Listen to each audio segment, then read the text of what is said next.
a smaller quantity. So dispersed phase. So in collide, the component which is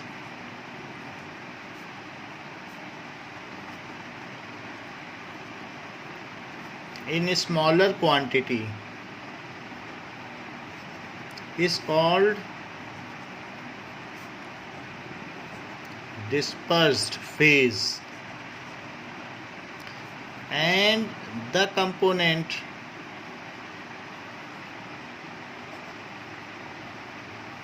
which is in larger quantity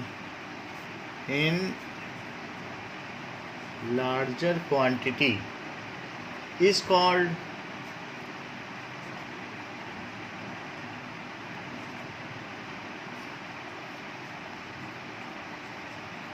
dispersing medium.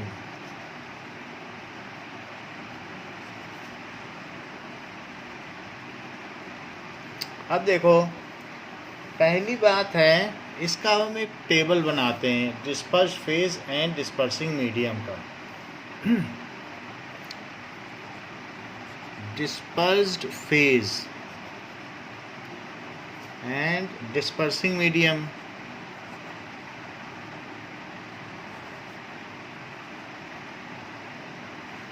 उसका type क्या है, उसे कहते क्या हैं, एंड उसका एग्जाम्पल क्या है। डिस्पर्स फेज अगर लिक्विड हो और लिक्विड को किस में मिला दिया जाए, लिक्विड को गैस में मिला दिया जाए, गैस ज़्यादा होनी चाहिए।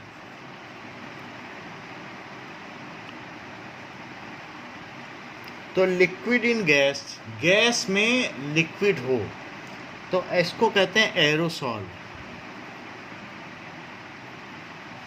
कभी ऐसा देखा है कि जब कोई स्प्रे की जाती है चीज़ तो उसमें एयर बहुत रहती है लेकिन कुछ कुछ पार्टिकल्स होते हैं। जैसे आप कुछ फिनिट करो या कोई जो हीट होता है, हीट को स्प्रे करो तो उसमें ज़्यादा क्या निकलता है, ज़्यादा गैस निकलती है या ज़्यादा उसमें लिक्विड ज़्यादा निकलता है? क्या चीज़ ज़्यादा होती है, कुछ आइडिया है? कि अगर आप जो एरोसॉल है, कई बार डिओड्रेंट को हम स्प्रे करते हैं तो उस केस में क्या होता है, ज़्यादा क्या निकलता है? So that is it contains gas. Gas बहुत ज़्यादा होती है क्योंकि उसमें से इतना स्प्रे कर सकते हो, पूरे कमरे में स्प्रे कर सकते हो। Am I audible? तो now okay, now liquid in gas, तो उसमें क्या होता है, गैस बहुत सारी है और लिक्विड के तो बहुत छोटे छोटे उसमें से स्प्रे निकल रहे हैं, तो इसलिए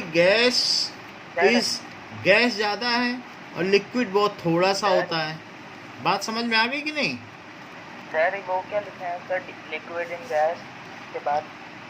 एरोसॉल, इसको कहेंगे aerosol. So that will be called as aerosol. Now अब देखो,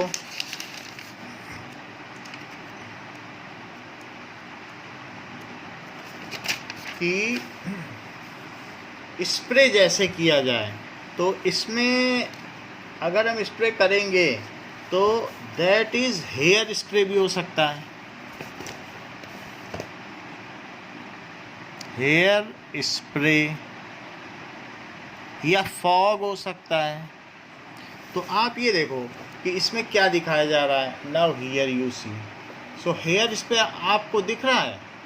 सो in case of hair spray बहुत सारी गैस निकल रही है और थोड़ा सा क्या निकलेगा, इसमें से कुछ ना कुछ लिक्विड निकलेगा। लिक्विड। तो इस तरीके से ये जो हेयर स्प्रे है ये क्या है, एयर है और उसी में से थोड़ा सोल्यूशन मिला हुआ है। So most of the gases are there, only some particles जो होती हैं। कभी आप किसी बार्बर के शॉप में गए हो तो वो स्प्रे करता है तो लिक्विड आएगा और साथ में बहुत सारी हवा आती है, बाल पे वो लिक्विड करता है। या कोलिन ओलिन निकलता है तो उसमें देखा है थोड़ा सा स्प्रे होगा, या कहीं पर जैसे कोई भी चीज़ आजकल चली है तो कोरोना के लिए कहीं कहीं स्प्रे होता है, सैनिटाइज़र के सॉल्यूशंस के स्प्रे आते हैं, तो उसमें गैसेस बहुत होंगी, बीच बीच में फुहार पड़ती रहेगी लिक्विड की। बोलो समझ में आई बात कि नहीं? एरोसॉल क्या होता है? Yes, so sir. It is also a fog. So fog भी हो सकता है। सो एयर में जब इस तरीके की चीज़ हो then it is called aerosol. तो आपके में टेबल बनी हुई है। So from table only I am discussing that table is within your book. आप इसमें देख लो, The pin number. देखो लिक्विड इन गैस जिसको एरोसॉल कहते हैं, टेबल 2.1। सो नाउ आगे क्या चीज़ है कि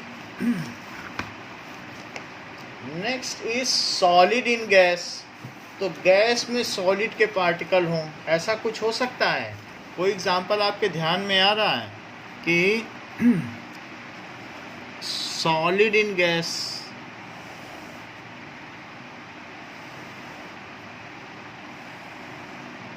सो सर वो हम लोग नहाते वक्त वो जो कुछ रबिंग करते हैं ना जिस चीज से।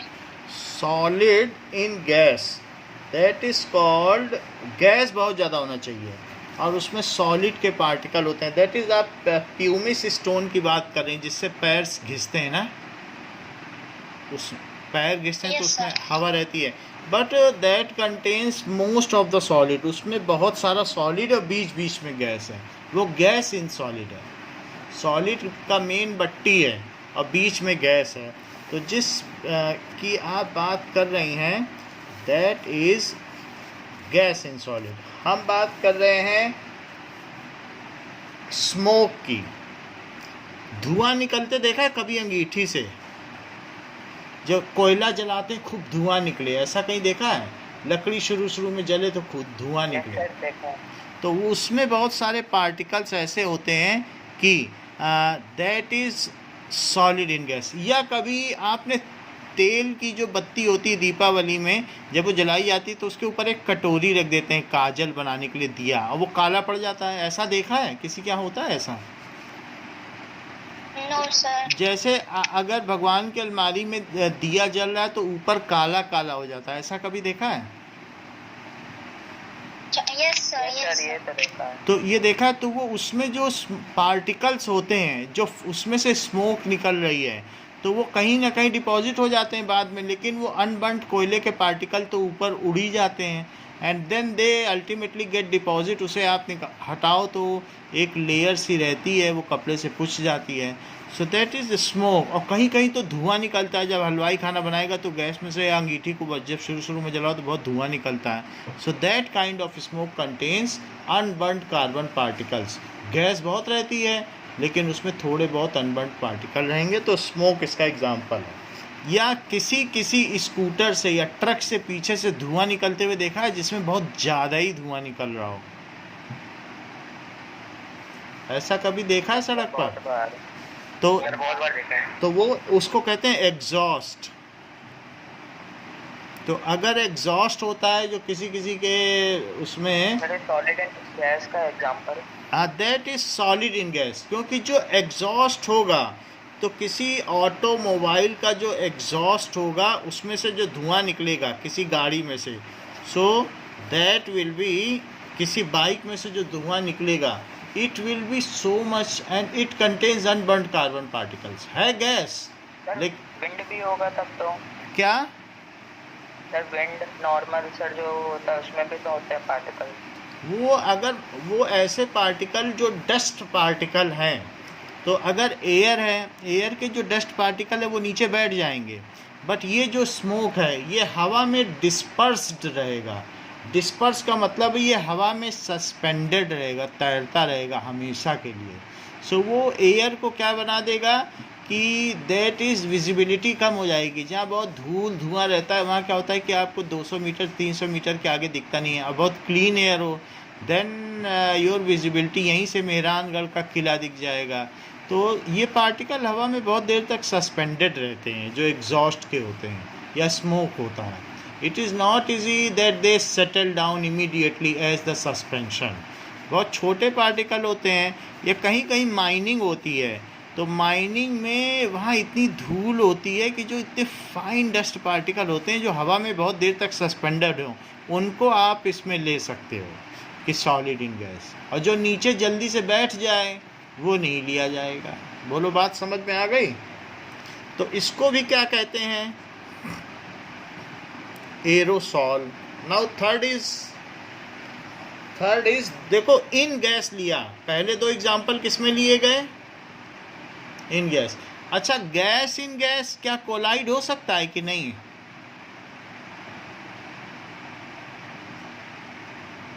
बताइए, एनीबडी? कार्तिक? हो सकता है। हाँ, या सार्थक, आप बताइए। सार्थक, ये गैस इन गैस कोलाइड हो सकता है क्या? Yes sir. Gas in gas इसलिए नहीं हो सकता है क्योंकि एयर है, तो एयर को अगर फिल्टर से आप पास करो तो सारी गैसेस निकल जाएंगी। दोनों पार्टिकल बहुत छोटे छोटे हैं, 1 नैनोमीटर से भी छोटे छोटे हैं। सो gas in gas is a solution, it is true solution. हवा में गैस इन गैस है, देखो नाइट्रोजन भी है, ऑक्सीजन भी है, और वो अच्छी तरीके से मिक्स है, वो एक ट्रू सल्यूशन है। और जब एसी से आती है तो क्या ऐसा हो जाता है कि ऑक्सीजन अंदर फेंक दे और नाइट्रोजन जो है फिल्टर में जमा हो जाए? ऐसा होता है क्या? No sir. कि वही चीज़ जो बाहर है वही अंदर आती है? तो वही चीज़ अंदर आती है, तो गैस इन गैस नहीं लिया गया, इसीलिए लिक्विड इन गैस है, सॉलिड इन गैस है। अब इन लिक्विड देखो। अच्छा, लिक्विड में गैस, इसका एग्जांपल हो सकता है गैस इन लिक्विड। तो ऐसा क्या होता है? शेविंग क्रीम, या कभी झाग देखा है? लेदर फोम, बहुत सारा जब आप साबुन के ऊपर झाग बनता है, that have you seen it? या कोई गंदा पानी हो, रिवर हो, तो यमुना रिवर के ऊपर दिल्ली में झाग, फोम पैदा हो जाता है। So that is kind of shaving cream. Shaving cream is example of this. Shaving cream को इसका एग्जाम्पल कहा जा सकता सॉलिड है। इन गैस का एग्जांपल क्या है? किसका? सॉलिड इन गैस का है स्मोक। तो स्मोक में सॉलिड पार्टिकल अनबर्न्ड है, जैसे मैंने बताया कि तेल का दिया जलेगा तो वो धीरे धीरे। स्पॉन्ज भी तो हो सकता है ना? स्पॉन्ज है गैस इन सॉलिड। तो देखो, स्पॉन्ज है, ये सॉलिड फॉर्म है, इसमें गैस किसके अंदर भरी हुई है? सॉलिड के अंदर, तो वो सॉलिड के फॉर्म में होगी। लेकिन जो सॉलिड इन गैस है उसका कोई शेप नहीं होगा, धुएं का कोई शेप नहीं होगा। समझ में आ गई बात? तो ये देखा जाता है ज़्यादा क्या है। मान लो इसके अंदर की गैस तौल लो और इसके अंदर का सॉलिड तौल लो, तो बताओ किसका वजन ज़्यादा मिलेगा?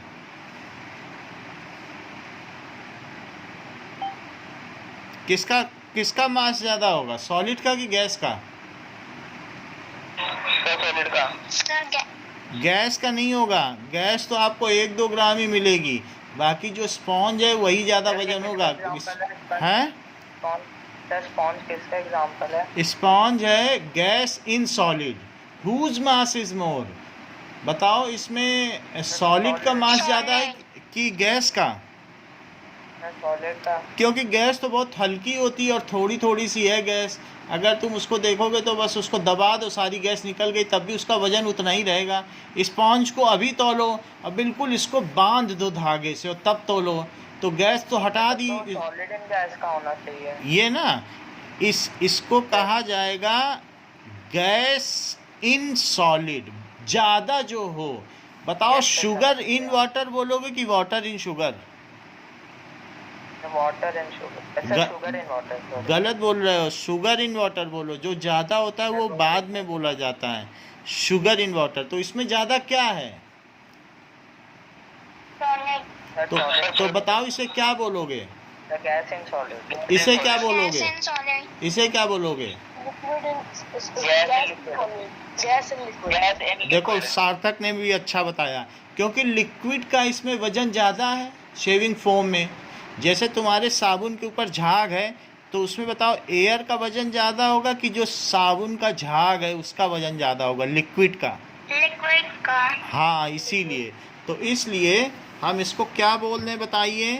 Gas in liquid. उसको क्या गैस कहें? गैस इन लिक्विड या शेविंग क्रीम। मास से पता चलता है कि कौन सी चीज़ ज़्यादा है। Next is liquid in liquid.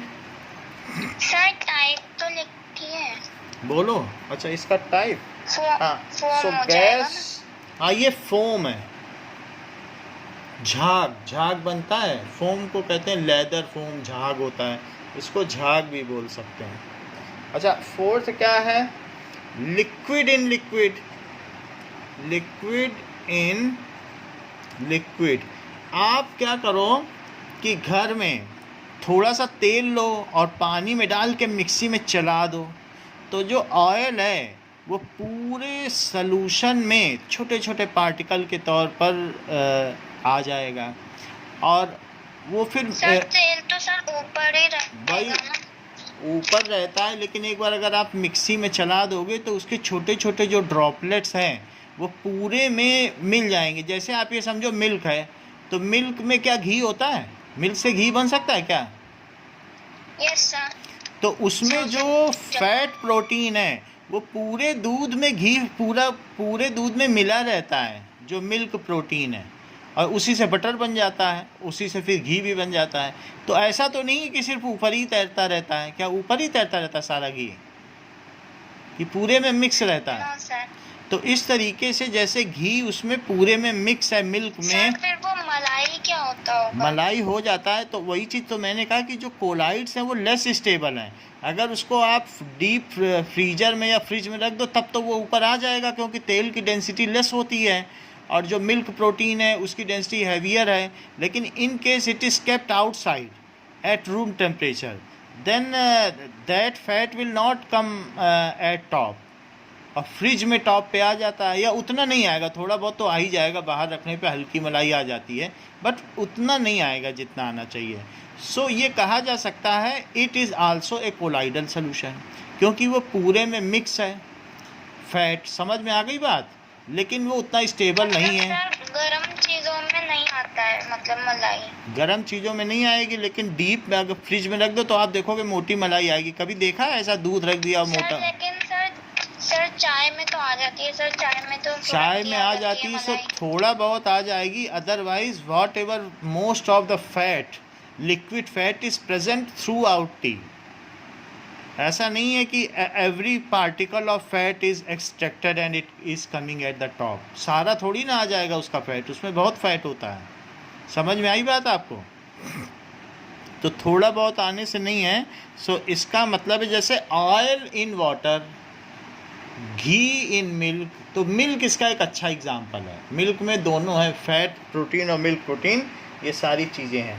तो इसके अलावा भी कभी ऐसे आपने देखा है कि जो फेस क्रीम आप लगाते हो वो भी बहुत चिकनी चिकनी होती है, उसमें कोकोनट ऑयल मिक्स रहता है, मालूम है, और मिल्क भी मिक्स रहता है।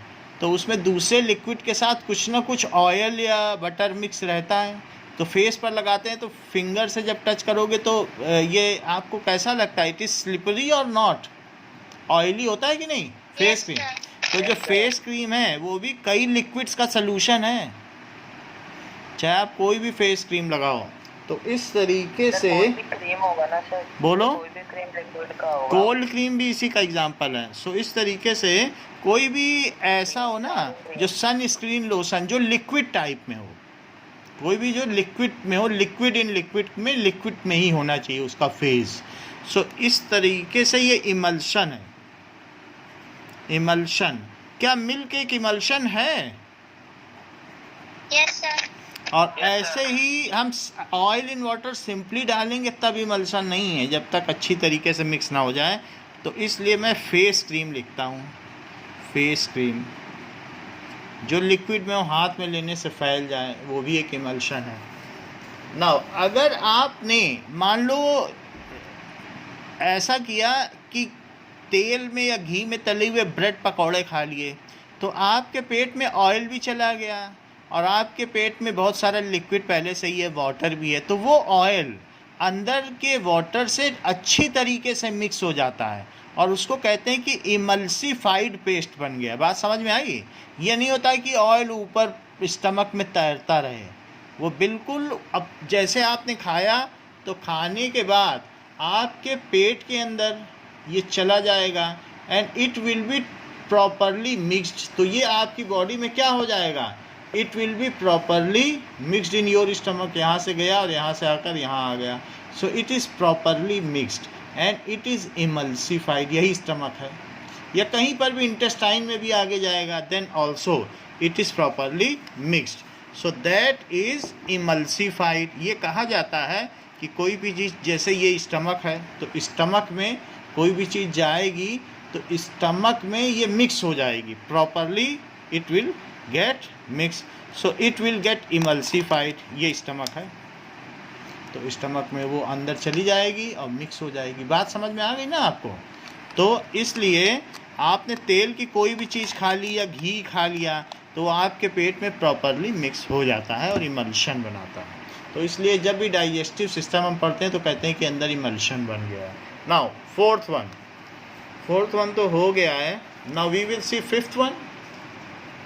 सो what is fifth one? So fifth one is now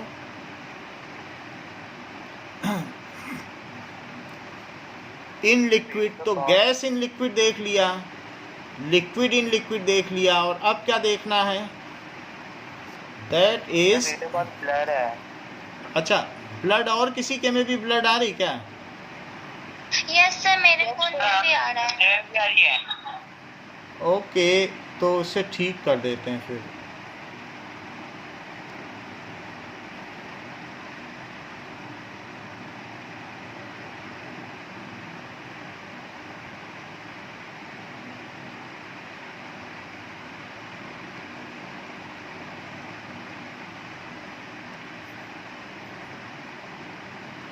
now सब ठीक है। चलो अब हम आगे देखते हैं कि फिफ्थ क्या है।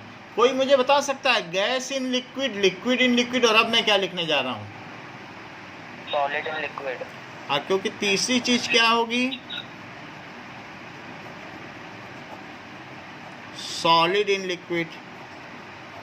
तो सॉलिड हो लिक्विड में, ऐसा कुछ हो सकता है क्या कि सॉलिड के पार्टिकल्स हों? तो और उसको कहेंगे क्या? बोलो। हाँ, ये ठीक है, उसको सॉल कहेंगे। And that is solid in liquid, that is mud. तो मड भी हो सकता है। और कुछ ऐसी दवा की शीशियाँ आती हैं जिसमें नीचे कुछ बैठा रहता है। कफ सिरप अगर लाओगे तो नीचे बैठा रहेगा, वो डॉक्टर कहेगा इसको हिला के पीना। कौन सा है? टाइप है सॉल। जैसे कि पेंट ऐसा है, ये सॉल्स होते हैं, ये देख लो। तो पेंट क्या चीज़ है? पेंट इज, अगर कभी नया पेंट लाओ और उसको मिलाना शुरू करो तो क्या नीचे कुछ बैठा रहता है क्या? Yes sir. हाँ,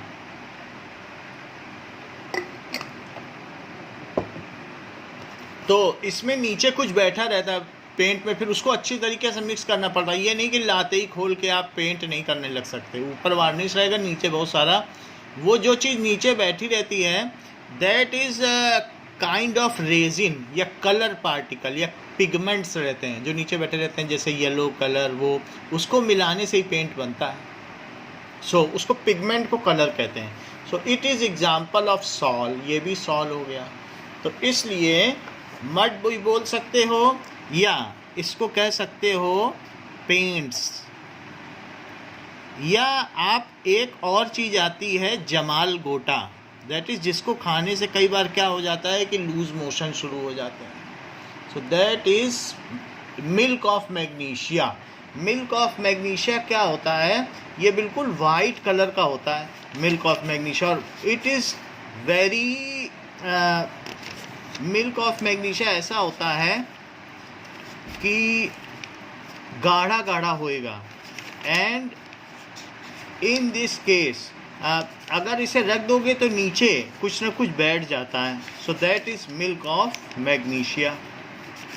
सर ये यूज किस में आता है? यूज जैसे किसी को मोशन नहीं हो रहा है तो उसको खिला देंगे तो लूज मोशन हो जाएगा। कई बार क्या होता है मूवीज़ में दिखाते हैं ये किसी को दे दिया गया किसी ने शरारत करके, तो वो फिर वॉशरूम में ही बैठा रहेगा। तो इस तरीके से इट इज़ वेरी ऐसा सलूशन होगा मिल्क ऑफ मैग्नीशिया। सो ये चीज़ है। तो बहुत गाढ़ा सलूशन रहेगा। जैसे मिल्क को बहुत गाढ़ा कर दो तो that is kind of milk of क्या होता है? मिल्क ऑफ मैग्नीशिया बाज़ार में मिलता है। That is a kind of solution. तो पेट को क्लियर करने के वाइट कलर होता है ना? वाइट कलर का रहेगा बिल्कुल। It is of white colour and किसी को अगर मोशन नहीं हो रहा है, पेट साफ नहीं है तो उसको दिया जाता है। तो ये भी एक तरीके का ड्रग है यानी दवा है। That is given to some patient. तो ऐसा कहा जा सकता है। That is MgOH whole twice. That is milk of magnesia. ऐसा हो जाएगा। नाउ अब हम नेक्स्ट देखें कि इसका नाम है मिल्क ऑफ मैग्नीशिया। ये हमारे उसमें रखा हुआ है क्लास में, अभी तो हमारे पास नहीं है इसलिए मैं नहीं दिखा पा रहा हूँ। But that is you can see it in net कि मिल्क ऑफ मैग्नीशिया क्या होता है। That I can show you.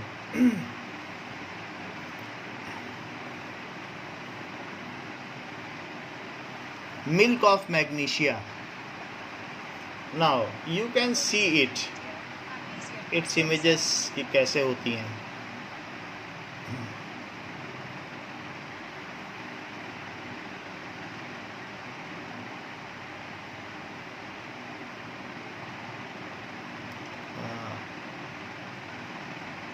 ये होता तो ये इस तरीके की बॉटल में है, बट ये it is white. Milk of magnesia है, ये वाइट है, ब्लू कलर की बॉटल है। Otherwise it is thick solution. तो ऐसे होता है। और जहाँ पर भी अगर आप देखोगे तो milk of magnesia white colour का मिलेगा। कहीं पर इसका जो सलूशन होगा थिक वाइट, गाढ़ा दूध जैसे ना हो, करीब करीब ऐसा milk of magnesia. So this is milk of magnesia.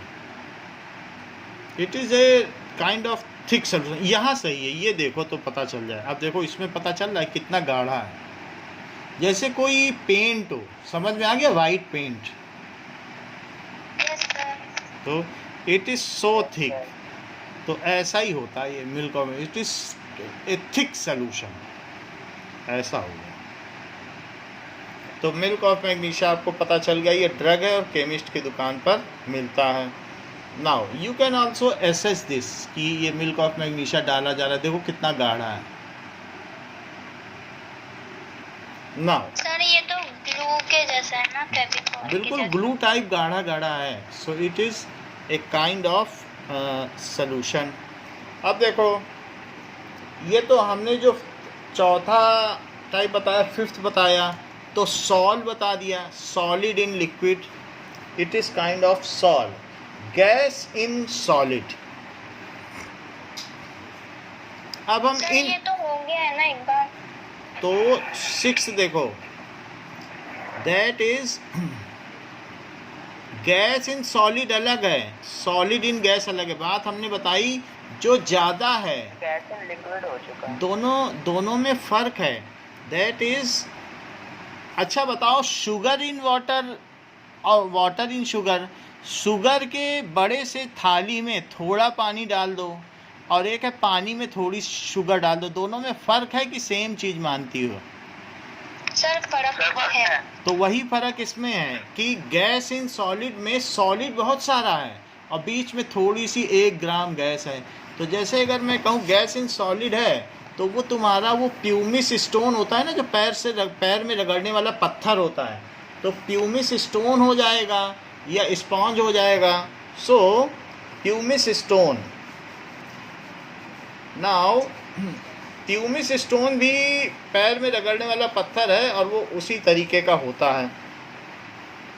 तो ये भी आप देख लें कि प्यूमिस स्टोन क्या होता है।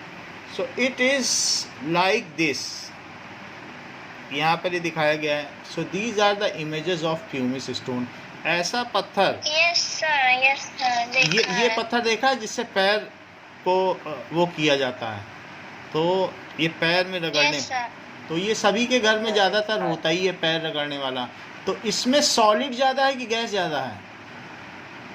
सॉलिड। क्योंकि वजन करके देख लो, 1 ग्राम गैस होगी बस, बाकी सॉलिड का वजन ज़्यादा है। तो इस तरीके से हम कह सकते हैं कि प्यूमिस स्टोन हो गया। अच्छा, इसको कहते क्या है कि गैस इन सॉलिड, उसको कहेंगे फोम, क्योंकि ज़्यादातर ये फोम इस तरीके से होता है, वरना प्यूमिस स्टोन भी इसी कैटेगरी में आएगा। ये फोम है, so foam comes under this category, that is it is a solid foam, क्योंकि इसमें शेप है ना, इसीलिए तो सॉलिड फोम कहा गया है। एंड दैट इज़, क्या क्या नाम लिख दें? पहला हो गया प्यूमिक स्टोन। हाँ, प्यूमिस स्टोन, ये नेचर खुद बनाता है, सी के अंदर ये प्यूमिस स्टोन बनता रहता है। ये एक तरीके का, और ये जो फोम भी है ये भी एक लाइफ फॉर्म है। ये आपके घर में जो सोफे में फोम है ना, ये जिंदा रहता है, it is not a dead thing, या ये फैक्ट्री में नहीं बनाया जाता है, ये इनसाइड सी होता है। सो फोम भी हमारे यहाँ बायो स्पेसिमेन में रखा हुआ है। So it is a kind of life form. जब बायोडाइवर्सिटी पढ़ेंगे तब देखेंगे foam is also A life form. Okay, it changes its shape. तो और प्यूमिस स्टोन भी ज़मीन के अंदर रहता है and it is also life form. बोलो सर, रबर एग्जांपल है। So it is pumice stone या फोम। ये चीज़ हो सकती है। रबर में तो मुझे नहीं लगता कि इतना गैसेस हैं, अगर गैस होती होगी मुझे लगता नहीं है कि गैस हो, बस वो 2 लिक्विड को मिला दिया और सर अल्टीमेट एग्जांपल है बुक में दिया है। So rubber, if Yes, sir. There are some kinds of rubber जो बहुत हल्की होती हैं, जैसे स्लीपर्स होती हैं। सर एक तो आपने सर फोम एक टाइप में लिखा है सर, इस वाले फोम की जगह स्पॉन्ज होना चाहिए था ना। हाँ, यहाँ स्पॉन्ज करो, दैट इज स्पॉन्ज। और रबर वो देखिए जो स्लीपर वाली होती है, बहुत हल्की होती है और उसमें बहुत सारी हवा रहती है, ऐसा देखा है? बहुत हल्की स्लीपर्स, कौन से? ऐसी चप्पलें जो बहुत हल्की होती हैं उठाने में, और तो उसमें अंदर एयर भरी रहेगी पूरे में। भारी चप्पलें नहीं, ऐसी स्लीपर्स नहीं, जो चप्पलें हम पहनते हैं बहुत हल्की हल्की भी आती हैं, हवाई चप्पलें। So such slippers are having air inside it. तो स्पॉन्ज की जो चप्पलें होती हैं तो उसमें ऐसी बहुत सारी स्लीपर्स आ जाएंगी जो it is very soothing to our toe. तो हमारे टो के लिए वो दब जाती हैं अच्छी तरीके से, वो स्पॉन्जी होती हैं एक तरीके से। तो वो वैसी रबर, तो फॉर्म लिखा है। हाँ लिखा है, तो बस वही है, ऐसी रबर जिसमें एयर हो। तो एयराइज रबर कभी कभी हम क्या करते हैं, क्या तुम्हें मालूम है जो आइसक्रीम आप खाते हो उसको अगर बहुत बीट किया जाए, तो अगर बहुत उसको मशीन में घुमाया जाए तो उसमें हवा भर जाती है, जितनी भी अमूल की आइसक्रीम या कुछ भी खाते हो। So it is very well beaten, तो इसमें एयर बीच बीच में होती है and that's why it is mellowing. ये मुंह में जाते ही पिघल जाती है, it is not that solid. आप चम्मच में लोगे आइसक्रीम, आपको लगेगा ये बहुत हल्की है, because it contains very much air cavity या एयर पार्टिकल इनसाइड इट। तो अगर एक बार उसे पिघल के फिर फ्रिज में दबाओ तो वो आधी हो जाएगी, करके देख लेना कभी। तो वो उतनी नहीं होगी क्योंकि उसमें एयर रहती है जब वो अमूल वाले जमाते हैं या कोई और क्वालिटी वाले। और लेकिन आपका अगर फ्रिज कभी ऑफ हो जाए तो वो आइसक्रीम जब पिघलेगी और फिर जमेगी तो हार्ड हो जाएगी, ऐसा करके देख लेना। तो इस तरीके से आइसक्रीम में भी उस तरीके से एयर होती है। नाउ गैस इन सॉलिड हो गया, तो स्पॉन्ज से समझ में आ गई ना बात आपको। Liquid in solid, liquid in solid ऐसा भी कुछ हो सकता है कि उसको कहते हैं जेल। तो कभी बटर देखा है, ये जेल है, लास्ट में तो जेल लिखा ही है। तो Yes, sir. इसमें लिक्विड है, सॉलिड के फॉर्म में तो है लेकिन इसमें कुछ ना कुछ लिक्विड भी है। या कुछ ऐसी जेली भी बना सकते हो, कभी आप गुआवा की जेली, घर में जेली बनाई जाती है, पुडिंग बनाओ तो पुडिंग क्या होती है, हिलती डुलती रहती है, ऐसे ऐसे ऐसे से वाइब्रेट करेगी। हैं? स्लाइम जो बाजार में बिकता भी है। कौन सा? हाँ, वो भी, वो स्लाइम, बिल्कुल स्लाइम। बिल्कुल वो भी वही उसी तरीके से है। हाँ, स्लाइम भी होता है उस तरीके से।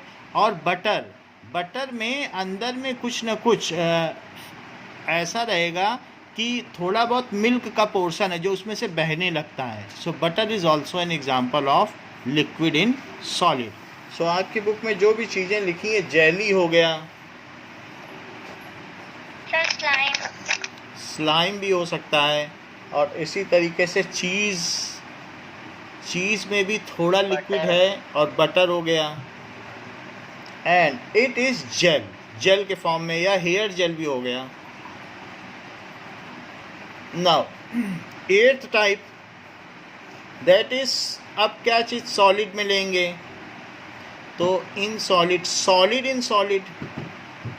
तो एक सॉलिड का पार्टिकल जिसका कि साइज़ कितना हो, 1 नैनोमीटर से 1000 नैनोमीटर हो, ऐसे बड़े बड़े पार्टिकल दूसरे सॉलिड में डाल दिए जाएं। जैसे कि जेम स्टोन, कभी ऐसे देखा है, नीलम पत्थर, रूबी पत्थर। सो इस तरीके के जेम स्टोन बाजार में मिलते हैं जो अंगूठियों में लगाए जाते हैं, देखा है? रूबी तो बहुत एक्सपेंसिव होता है। बहुत एक्सपेंसिव होता है, तो उसमें बीच बीच में ऐसे पार्टिकल्स होंगे which are 1 nanometre to 1000 nanometer की रेंज के होंगे। तो चूंकि it is solid in solid, so इसे सॉलिड सॉल कहते हैं। So that is called solid sol. तो और भी चीज़ें जैसे मिल्की ग्लास, और कभी कभी अगर आपने देखा हो मेहरानगढ़ में जाके, तो ब्लू कलर का ग्लास है, रेड कलर का ग्लास है, जो मोती महल है, मेहरानगढ़ का मोती महल, उसमें अंदर जाके देखो तो ऐसे होते हैं, अलग अलग कलर के ग्लासेस भी होते हैं। तो उसमें क्या होता है, कभी क्रोमियम मिला दिया जाता है, कभी कोबाल्ट मिला दिया जाता है उसके पार्टिकल्स, तो वो अलग अलग कलर के हो जाते हैं। निकल मिला दो, ग्रीन हो जाएगा, कोबाल्ट मिलाने से पर्पल हो जाएगा। तो ऐसे अलग कलर के ग्लास बनाने के लिए उन चीज़ों को मिलाया जाता है, तो कोलाइडल हो जाता है, उनके साइज़ बड़े बड़े होते हैं। तो दिस इज सॉलिड सॉल। इसमें क्या आएगा, जेम स्टोन आ जाएगा, और क्या चीज़ आ जाएगी, मिल्की ग्लास, ये चीज़ आ जाएगी। तो मिल्की ग्लास क्या होता है? मिल्की ग्लास का मतलब है, जैसे कोई ग्लास आपके यहाँ है, टेबल पर रखा हुआ है, उसको बार बार आप क्या करो, उस पर ढक ढक ढक ढक करो, या बहुत समय तक यूज़ करो, तो ऐसे में उसकी ट्रांसपेरेंसी चली जाती है, और थोड़े दिन में वो वाइट कलर का दिखने लगता है। कहते हैं ये ग्लास की ट्रांसपेरेंसी चली गई। जैसे बहुत पुराने स्कूलों में प्रिंसिपल के उसके ऊपर, टेबल टॉप के ऊपर का जो ग्लास है, वो देखोगे ट्रांसपेरेंसी चली गई है और उसमें वाइटनेस आ गई है। So in that case doctor के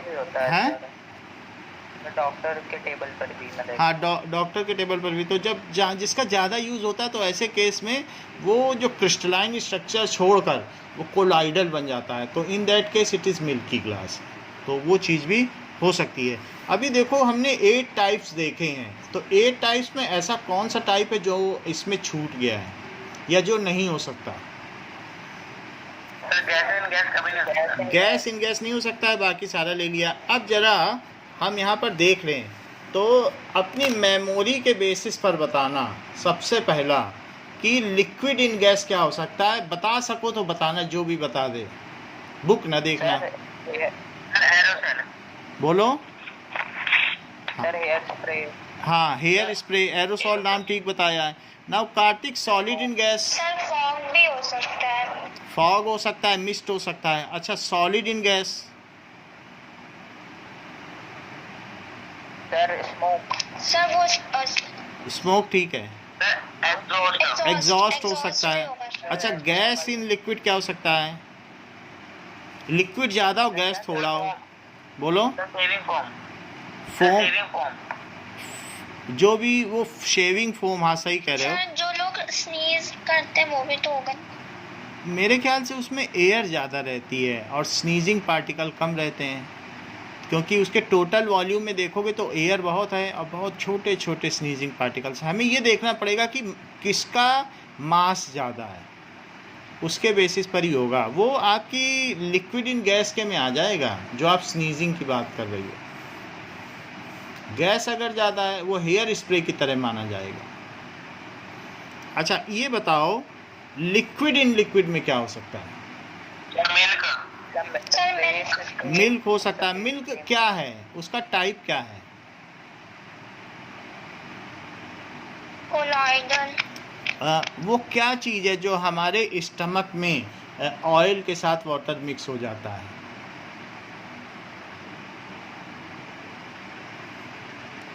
इट इज़ इमल्शन। ये चीज़ ये याद रखने वाली है। It is emulsified. जो मिल्क और मतलब वाटर में ऑयल को मिला दे उसको कहते हैं इमल्सिफायर। पानी में ऑयल घोलने वाली भी बहुत सारी चीज़ें आती हैं। जब हम कुछ चीज़ बनाते हैं तो कई बार आप ये देखते हैं कि जो रेस्टोरेंट में जाते हैं तो उसमें तेल ऊपर नहीं तैरता रहता है, वो तेल पूरे खाने में रहेगा, पूरी सब्जी में रहेगा, पनीर की सब्जी में।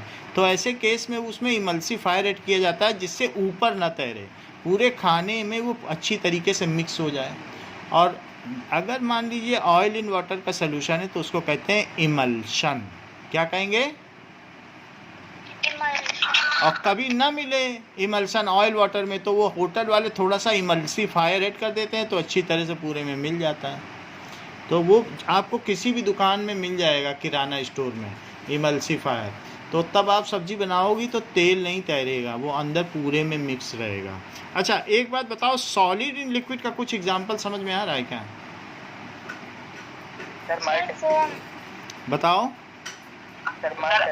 मड हो सकता है क्योंकि मड में बीच बीच में सॉलिड के पार्टिकल है, पूरा लिक्विड है। और या फिर क्या पेंट हो सकता है क्या? Yes sir. क्योंकि पेंट में भी नीचे थोड़ा सा सॉलिड बैठा रहता है। और गैस इन सॉलिड, सॉलिड ज़्यादा हो और गैस थोड़ी सी हो, ऐसा कुछ हो सकता है। स्पॉन्ज हो सकता है, फोम हो सकता है, यही सब हो सकता है। और प्यूमिस स्टोन भी हो सकता है क्या? Yes sir. अच्छा liquid in solid? Sir jelly. Liquid sir slime.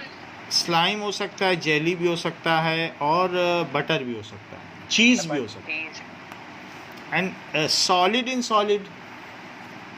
मेरे को हाँ देखो सार्थक ने भी बताया, sir milky glass. Sir milky glass and और जेम स्टोन। सार्थक स्टोन आपने बताया था, जेम स्टोन, ठीक है। तो now these are the various examples of these.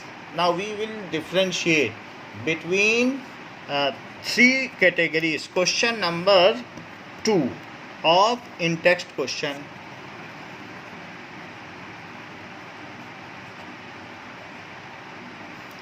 Page number 18, page 18 में देखो क्वेश्चन नंबर 2।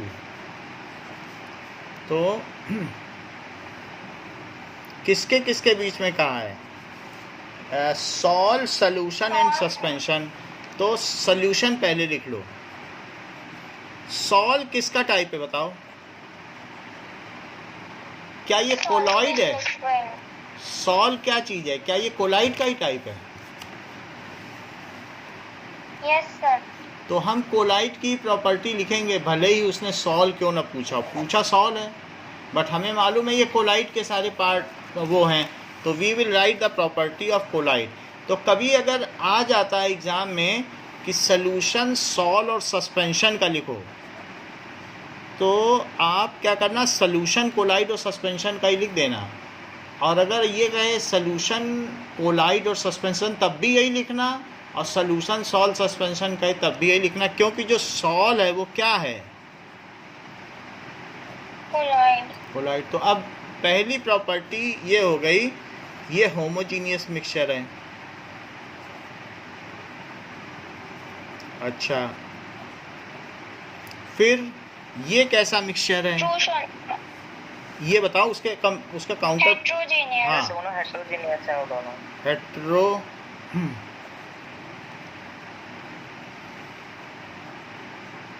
ये भी तो हेट्रोजीनियस है।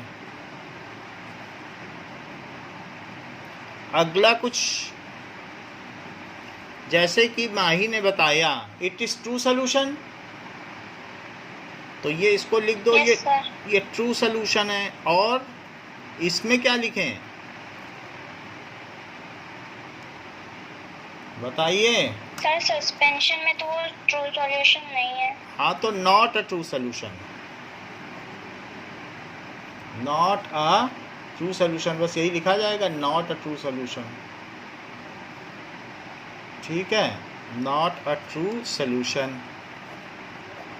और इसमें भी not a true solution. Size के बारे में अनुराग बताओ।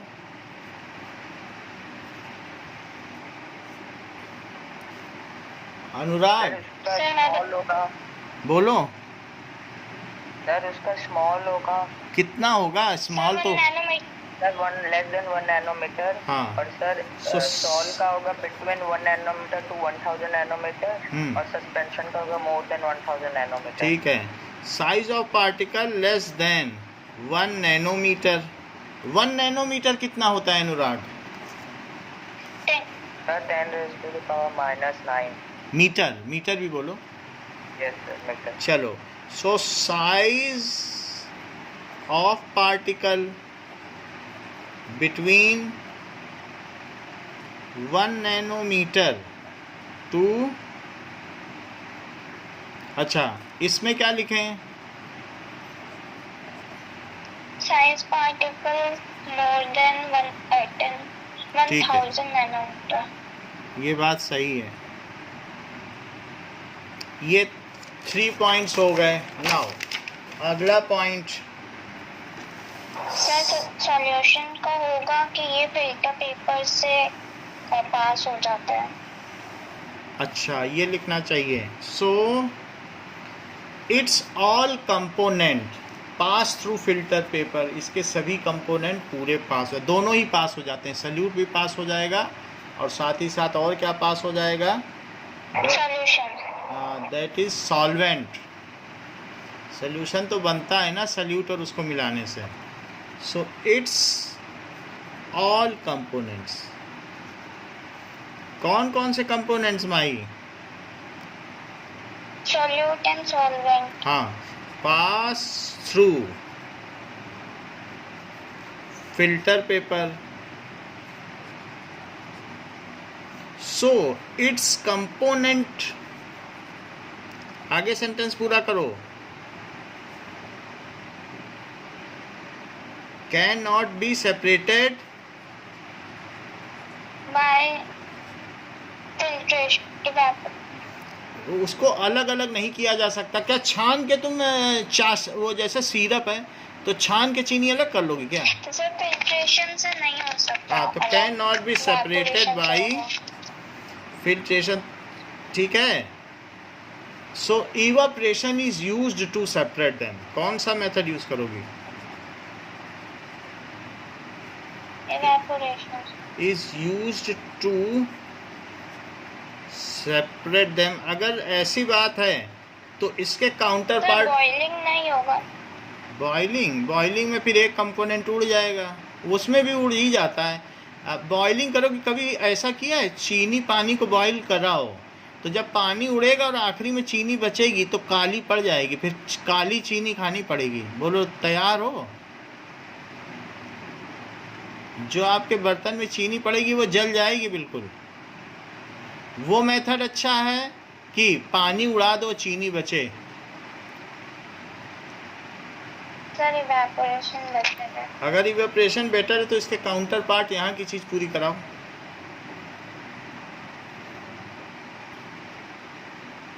If all components pass through filter paper,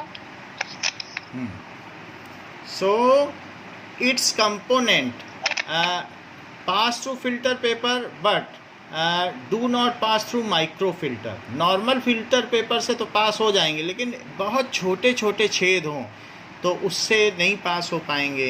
ordinary filter papers के पास हो जाएंगे। और ऑर्डिनरी से हो जाएंगे, लेकिन जो 15 रुपए का माइक्रो फिल्टर आता है, तो जैसे हम लोग एक ट्रिपल लेयर्ड मास्क नहीं लगाते हैं, तो ऐसे केस में क्या होता है कि वो वायरस हमारे इनहेल में नहीं आता। तो वैसे एक तरीके का माइक्रो फिल्टर है। वो महंगे मास्क आते हैं N95 करके, ऐसे मास्क जो ट्रिपल लेयर्ड होते हैं, तो ऐसे केस में बाहर के वायरस हमारे अंदर नहीं आ सकते. सो it's all components pass through normal filter, normal filter paper, but do not pass through microfilter. कई बार ऐसा मास्क देखा है जो बहुत मोटा होता है, तो ऐसा होता है. तो अनुराग बताओ फिर इसके कंपोनेंट्स को हम कैसे सेपरेट करें, ब्लड के कंपोनेंट्स को कैसे सेपरेट करें, मिल्क के कंपोनेंट्स को कैसे सेपरेट करें.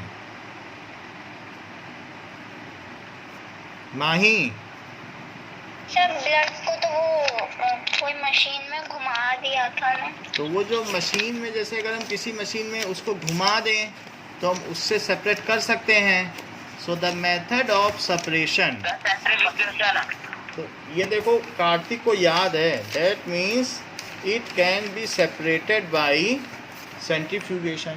ये मशीन कार्तिक को याद रही कि सेंट्रीफ्यूज है, और इसमें घुमा, इसी मशीन की बात कर रही थी, तो इसका नाम है सेंट्रीफ्यूज. और यहाँ देख रही हो प्लाज्मा ऊपर है, ब्लड के जो आरबीसी है, रेड ब्लड पार्टिकल्स हैं, वो नीचे हैं. So is it seen? Yes sir. तो ये भी देखा जा सकता है, तो इससे इसे अलग किया जा सकता है. So it's components can be separated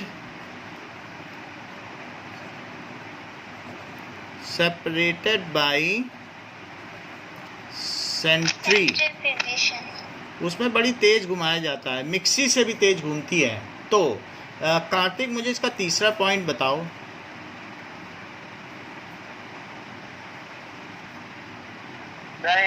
It's all component pass through filter paper.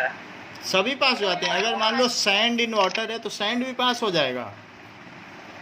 Newspaper से छानोगे तो सैंड नहीं. हाँ some component pass through filter paper.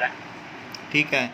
So it's all components, थोड़े तो पास हो जाएंगे, लेकिन all components do not pass through filter paper. सार्थक बीच बीच में बोलते रहा करो, थ्रू फिल्टर पेपर. तो it's all component do not pass through filter paper, सारे पास नहीं हो सकते हैं. तो सार्थक बताओ इसे फिर कैसे सेपरेट करें.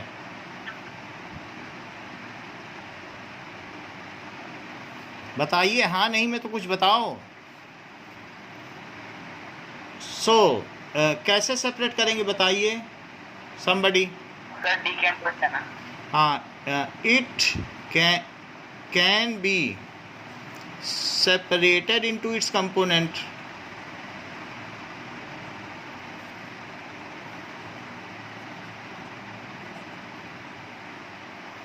by सेंट्रीफ्यूगेशन से भी तो हो जाएगा. सेंट्रीफ्यूगेशन से मत करो, ऐसे ही सिंपली फिल्ट्रेशन कर लो ना. न्यूज़पेपर घर में हो तो उससे क्या करो, मिट्टी का पानी छान लो, देखो नीचे बिल्कुल सही पानी बचेगा. टिश्यू पेपर है घर में क्या? टिश्यू पेपर को छन्नी में रख के, टिश्यू पेपर को छन्नी में रखो और बाहर एक गिलास में थोड़ी मिट्टी मिलाओ और उस टिश्यू पेपर से छान के देखो. जो रेस्टोरेंट में मिलता है टिश्यू पेपर, ऐसा अगर टिश्यू पेपर हो या न्यूज़पेपर रख लो, देखो नीचे कितना साफ पानी आता है. सिंपल फिल्ट्रेशन से यू कैन, जो आपका डर्टी वाटर है, so it can be cleaned bye filtration. तो ये बात होती है. Now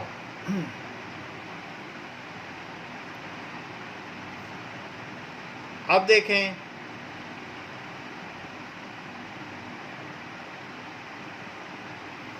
cleaning of dirty water.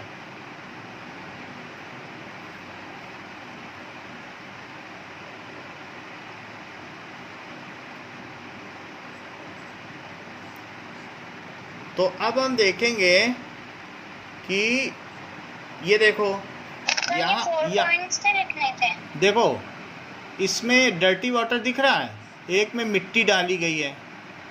सो अब अभी Yes, sir. हम इसमें देखेंगे कि how it can be cleaned. So इसमें सैंड पड़ा है और now how it can be cleaned जिससे ये सही हो जाए। तो अब यहाँ ये दिखाया जा रहा है नाउ। सर ये हाथ में क्या लिया है इसने? मिट्टी का टुकड़ा। अब देखो आगे, और ये बिल्कुल क्लीन वाटर है। तो पहले इसने डर्टी वाटर लिया। And everything that you cannot actually consume because you'll simply get sick. So now what I did was I broke the bigger piece of dirt, as you saw earlier, into a smaller piece and actually dampened it. That way, if it is dampened with a little bit of water, the dirt inside the water will actually stick better to it. So you'll stick it in and you'll just keep swirling it until all of the dirt. ये तो दूसरी technique है। ये ऐसा इसने ये absorber ले लिया, पानी साफ हो गया। Super quick. Now it is a new technique. मैं दूसरी टेक्निक बता रहा हूँ। ऐसा स्टोन भी आता है जो मिट्टी थी। मिट्टी उसने खींच ली सारी। I didn't drink it with no problem. But I will show you some other method जिसमें फिल्ट्रेशन से किया जाता है। Such stones are available in market कि जिसमें क्या होता है कि बहुत easy है। अब देखो ये सर इस ठीक है। स्टोन का नाम क्या था? उस स्टोन का नाम अभी देख लेंगे। ये देखो, तो ऐसे स्टोन्स है। ये न्यू टेक्निक आई है मार्केट में कि वो खींच लेता है। जो हमारे घर में फिल्टर्स हैं उनमें भी इस तरीके का रहता है। अब देखो मिट्टी डाल दी। ये टिश्यू पेपर वाला मेथड बता रहा हूँ, फिल्ट्रेशन।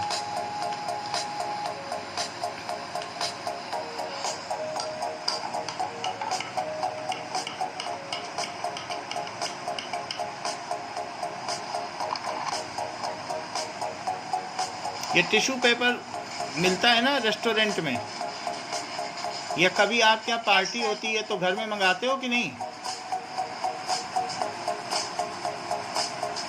अच्छा, ये भी एक नई टेक्निक है। इससे पानी ऊपर चढ़ेगा, कैपिलरी में जैसे चढ़ता है ना, तो इससे जो अच्छा पानी वो दूसरे में इकट्ठा होता जा रहा है। ये भी एक नई टेक्निक है। तो यहाँ वाटर कलेक्ट हो रहा है धीरे धीरे, और धीरे धीरे बढ़ता चला जा रहा है। इसमें टाइम और लगेगा। हैं? टाइम और लगेगा सर इसमें टाइम ज़्यादा लगेगा। सो अगेन इसको हम टाइम लैप्स के साथ देखें। सो देखो यहाँ पर धीरे धीरे ये इकट्ठा होता चला जा रहा है, एंड अल्टीमेटली ये इसमें टिश्यू पेपर से ये वाटर अलग कर दिया। But it is also a technique. ये क्लीन वाटर है। However we are not concerned with it. So इस चीज़ को हम देखेंगे कि how to clean dirty water into clean water.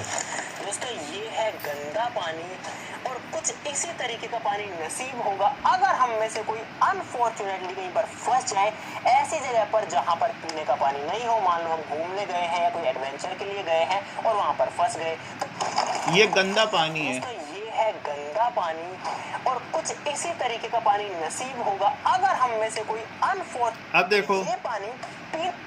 अब ये क्या कर रहा है? यार पता होना चाहिए, तो फटाफट से शुरू करते हैं। आप लोग इस कमाल के आइडिया के लिए नीचे जो लाइक का बटन है वो जरूर से दबा दीजिए।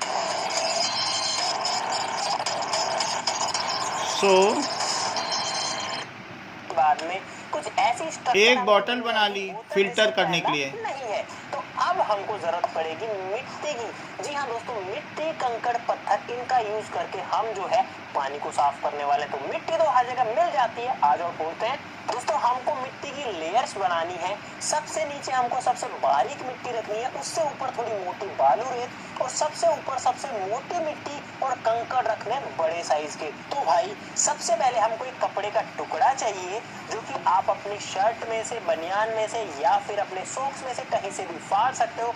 एक छोटा सा टुकड़ा लेकर के, और जो बॉटल है उसके नीचे वाले सेक्शन पे लगाना है, और ये जो ढक्कन है इसमें एक होल कर लेंगे हम लोग बाद में।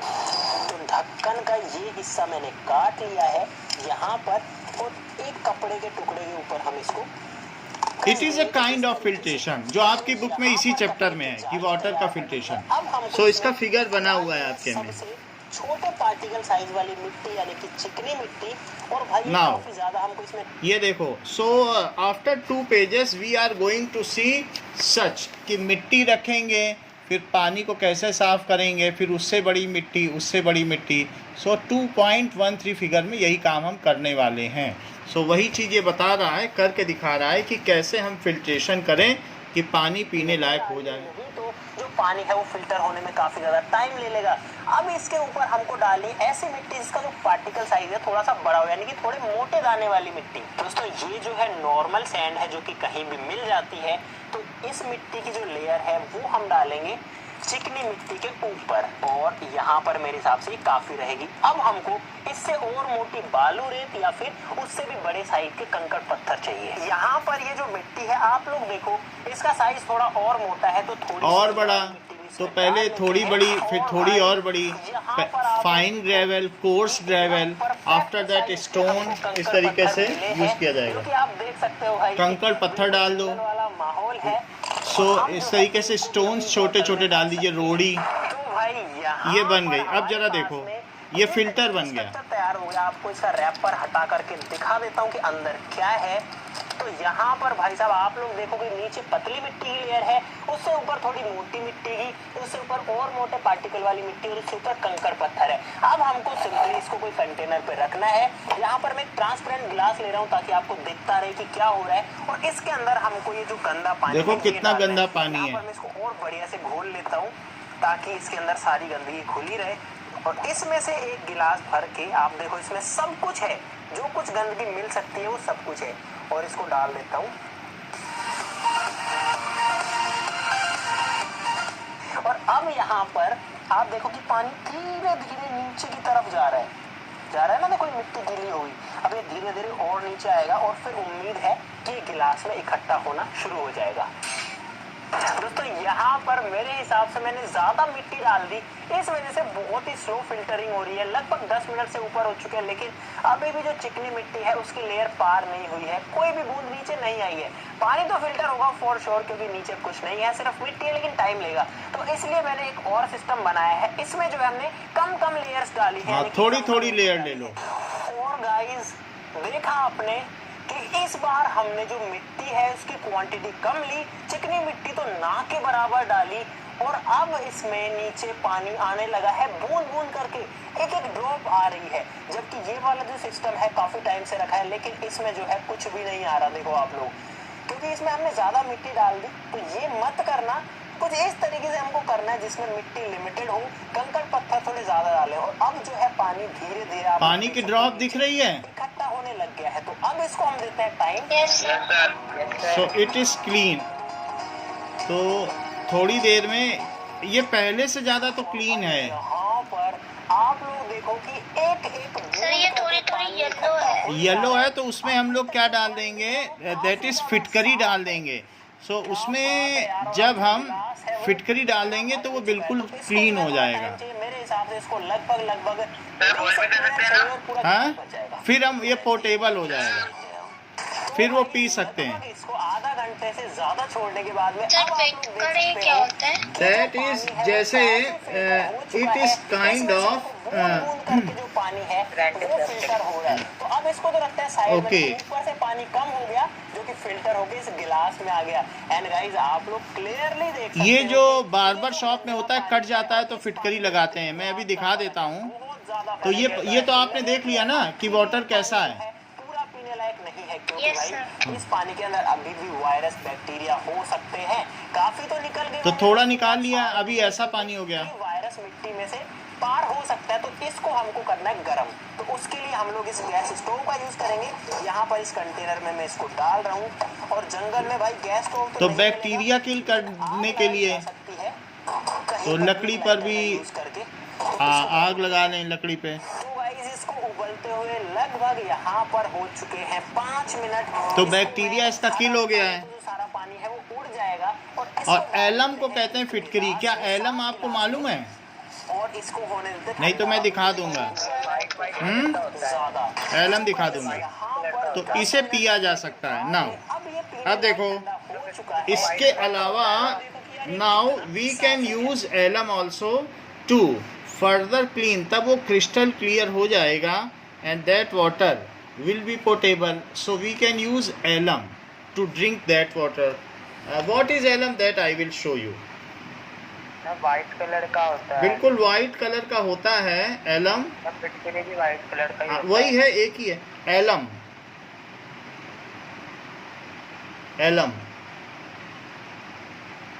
Now According to Wikipedia, an alarm clock is a ये देखिए एलम किस तरीके से होता है. सो इट इज़, ये फिटकरी बाजार में मिलती है जिसके घर में पानी साफ नहीं आता है, सो दे कैन यूज इट. अच्छा सर, ये तो पापा लोग भी ये शेविंग के बाद लगाते हैं, ये वही फिटकरी है. सो इट इज़ यूज्ड, ये कई जगह इस तरीके से बिल्कुल क्यूबिकल शेप में 10 रुपए की बाजार में मिलती है. हमारे यहाँ भी है, बार्बर शॉप में तो रहती ही है. तो दिस इज़ एलम के क्रिस्टल होते हैं, इस तरीके के क्रिस्टल होते हैं. So that can be used, ऐसे होते हैं. समझ में आ गई बात. सो एलम, हाँ alum can be used. After that तो घर में भी अगर आपके यहाँ गंदा पानी आता है तो 2 बार इसको घुमा दो, पानी बिल्कुल साफ़ आ जाएगा. ऊपर एक लेयर आ जाएगी, उसे हटा दो. तो एलम से बोलिए. इसे खा सकते हैं. ये खट्टा खट्टा होता है फिटकरी, तो कई बार ये पानी का जो बताशा बनाते हैं ना गोल गप्पे, तो वो लोग उसमें फिटकरी डाल देते हैं, तो उससे खट्टा खट्टापन आ जाता है. अदरवाइज ये नुकसान तो नहीं करता है. हैं? डेटॉल एंटीसेप्टिक ही है. हाँ, सो इसलिए ये क्या करता है, हमारे ब्लड को कोएगुलेट कर देता है. अगर कहीं कट गया है तो फिटकरी लगा देने से खून जम जाता है. सो ये सभी के घर में होता ही है कि अगर कुछ हो गया तो वहाँ फिटकरी लगा देते हैं. So that is also can be use. और उसको कहते हैं लोडिंग. पानी में जब इसको घुमाते हैं तो सारी गंदगी ऊपर तैरने लगती है, तो वो चीज़ कहलाती है, that is called loading. So while making dirty water clean, we have to pass it through loading tank. तो loading tank देखो आपके में यही फिगर में loading भी लिखा है कि नहीं. तो loading tank से जब आप पास करोगे तो क्या होगा, after passing through loading tank का मतलब है उसको फिटकरी उसमें घुमा दिया. So if you are rotating फिटकरी या treating it with alum, then all it will be crystal clear and portable. ये पीने लायक हो जाएगा. हाँ, अच्छा अभी हमारे पास अभी पॉइंट्स 3 हो गए. तो फिल्ट्रेशन का प्रोसेस आपको समझ में आ गया क्या कि कैसे फिल्टर करना है.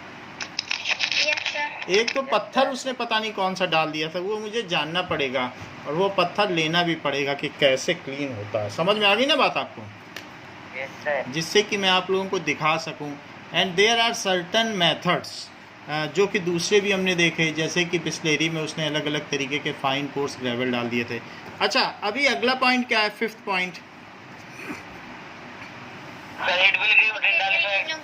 अच्छा ये देगा क्या, मुझे तो नहीं लगता है. देख लो, कंफर्म कर लो.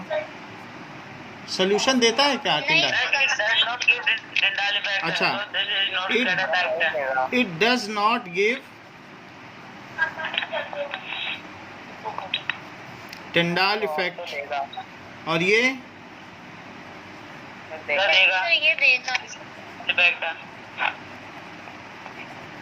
अच्छा ये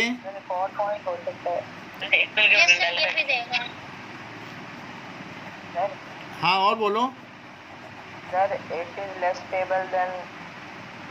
इसमें क्या लिखूं, पहले वाले में यूनिफॉर्म स्टेबल पहले लिख लो. एक सबसे पहला पॉइंट होना चाहिए था, वो लिखा ही नहीं.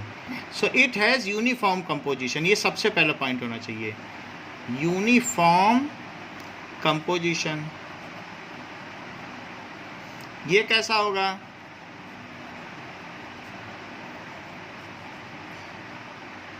it does not have uniform composition.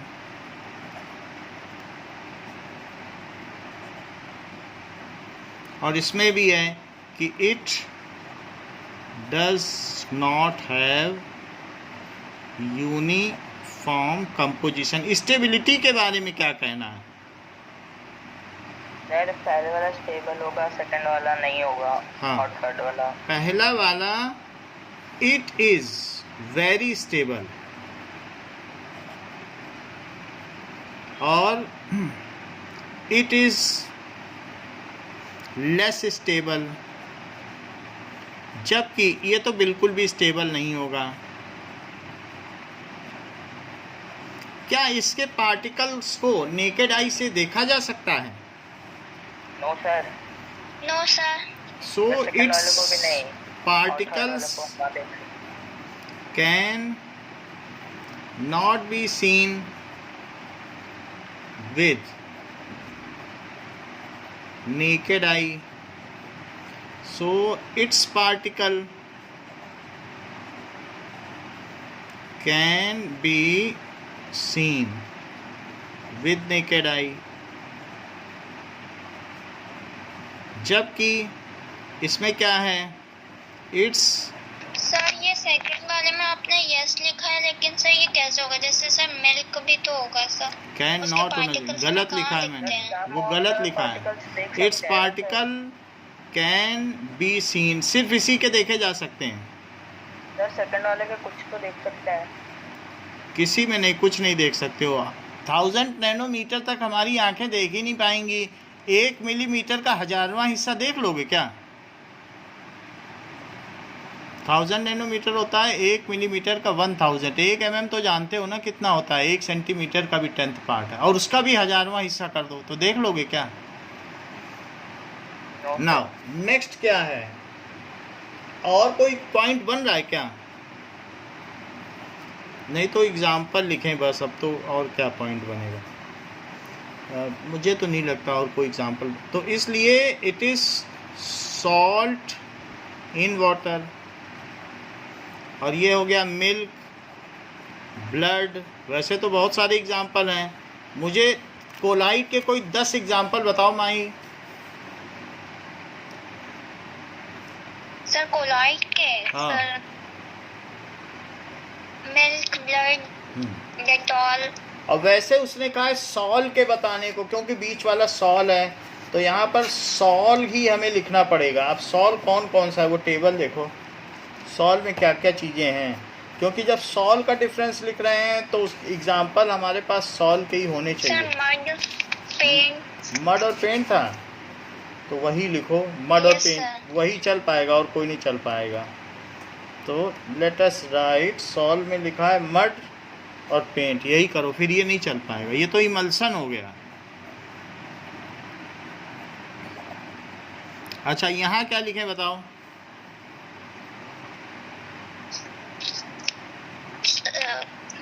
Sand in water. Sand in water, और यह चॉक इन वाटर, इतनी बात हो गई। So these are the various differences between them. Further अब हम देखेंगे कि एक्सरसाइज में क्वेश्चन नंबर 4 क्या कहता है कि explain the following with giving example. तो अब हमें एक्सप्लेन करना है, तो ज़रा देखो कि सैचुरेटेड सोल्यूशन को क्या डिफाइन कर लोगे? कार्तिक, सैचुरेटेड सोल्यूशन क्या है?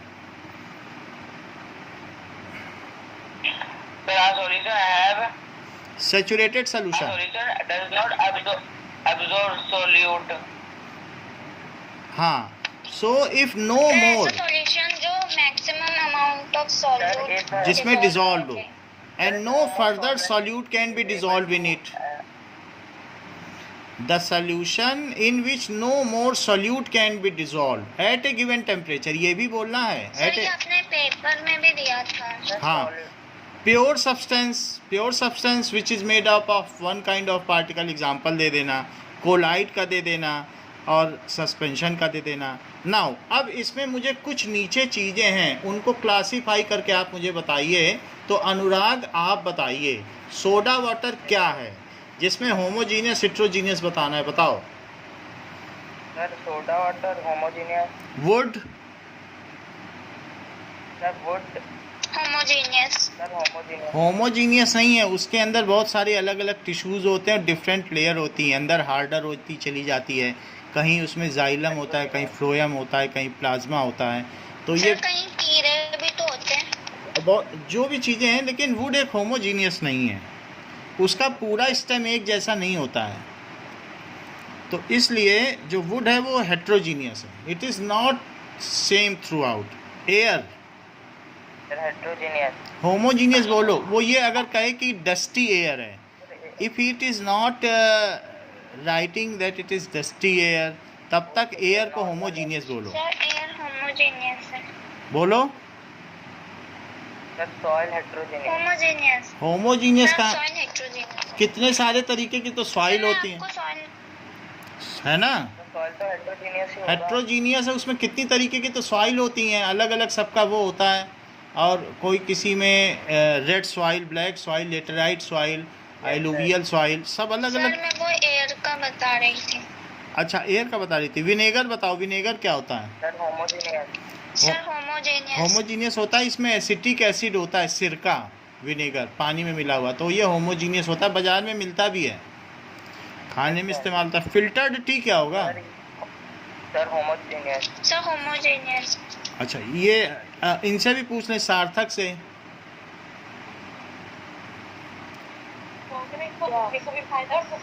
बोलो।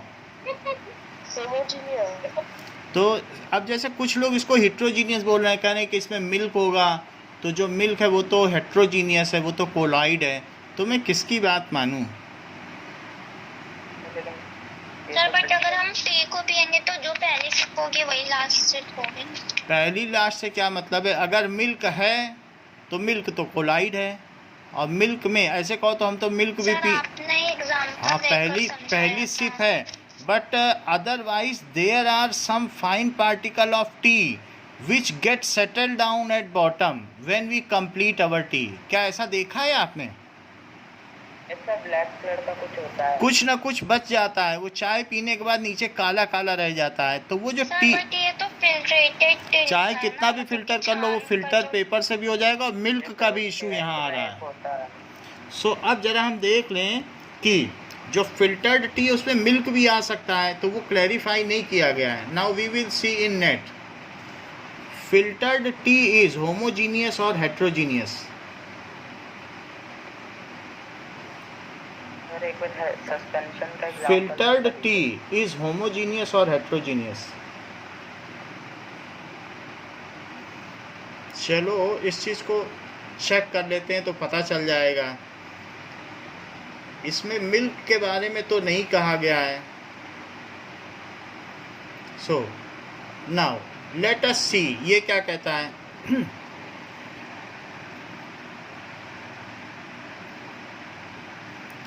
Okay, now homogeneous soda water filtered T. Homogeneous से लिखा है। होमोजीनियस लिख रहा है, इसमें लिख रहा है कि फिल्टर्ड टी इज होमोजीनियस, ऐसा कह रहा है। फिल्टर्ड टी विनेगर, ठीक है। नाउ और आगे भी कुछ और चीज़ों में देख लें कि ये क्या बता रहा है।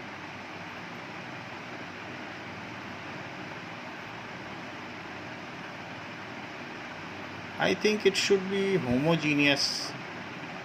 फिल्टर्ड टी को होमोजीनियस कहा गया है, फिल्टर्ड टी कैसे बताया गया है, होमोजीनियस, ठीक है ना। होमोजेनियस सही बता रही थी माही। तो इसका मतलब है फिल्टर पेपर बहुत अच्छा होगा और उसमें मिल्क नहीं होगा। So let us consider it without milk. Milk नहीं होगा ये मानना पड़ेगा, ठीक है ना, क्योंकि मिल्क के होने से तो फिर वो नहीं हो पाएगा। ओके, नाउ अब जरा देखो, हाउ वुड यू कंफर्म। पहले जो 5th क्वेश्चन है उसका आंसर लिख लें। 5th क्वेश्चन का आंसर क्या है कि होमोजीनियस क्या है और हेट्रोजीनियस क्या है। सो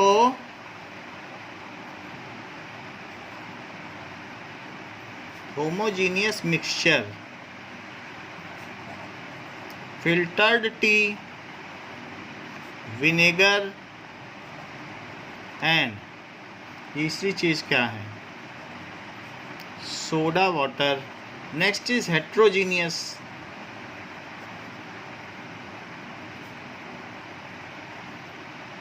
वो क्या क्या है, वुड। अच्छा, एयर भी होगा। ठीक है, एयर के बारे में भी कंफर्म करते हैं क्योंकि एयर इसमें नहीं दिखा रहा था। सो एयर इज होमोजीनियस और heterogeneous. According to Wikipedia, Air is is a homogeneous mixture of the gaseous substances nitrogen, ठीक है, oxygen, so and small air भी हो amounts of गया। other substances. यहाँ एयर तो लिख दिया ना मैंने। अच्छा, वुड हो गया, और क्या हो गया? सॉइल। वुड सॉइल हो गया, ये दो चीजें हो गई। ओके, 6 क्वेश्चन है, how would you confirm that colourless liquid is pure substance? तो colourless liquid is pure water, इसे कैसे कंफर्म करोगे? If its melting point is 0 degree and boiling point is 100 degree Celsius, then it is pure water. कैसे confirm करेंगे? If melting point of liquid is 0 degree Celsius and boiling point कितना हो? 100 degree Celsius, then it is pure water.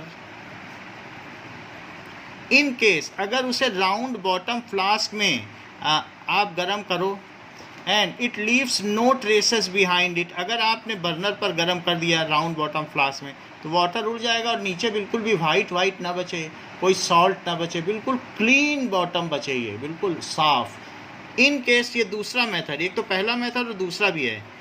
In case pure water is boiled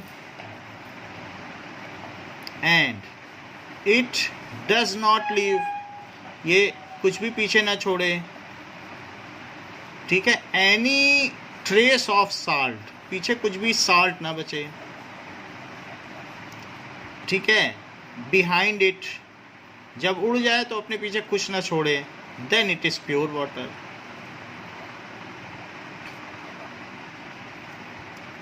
ये बात हो गई।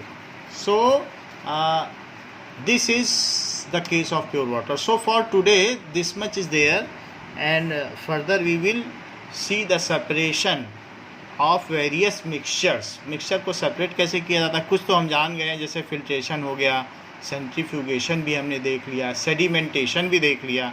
तो हम देखेंगे कि और क्या क्या मेथड हैं, इवेपोरेशन भी देख लिया। सो टोटल और क्या मेथड्स हैं जिनसे हम मिक्सचर को सेपरेट कर सकते हैं। So that we will see in next class. Thank you.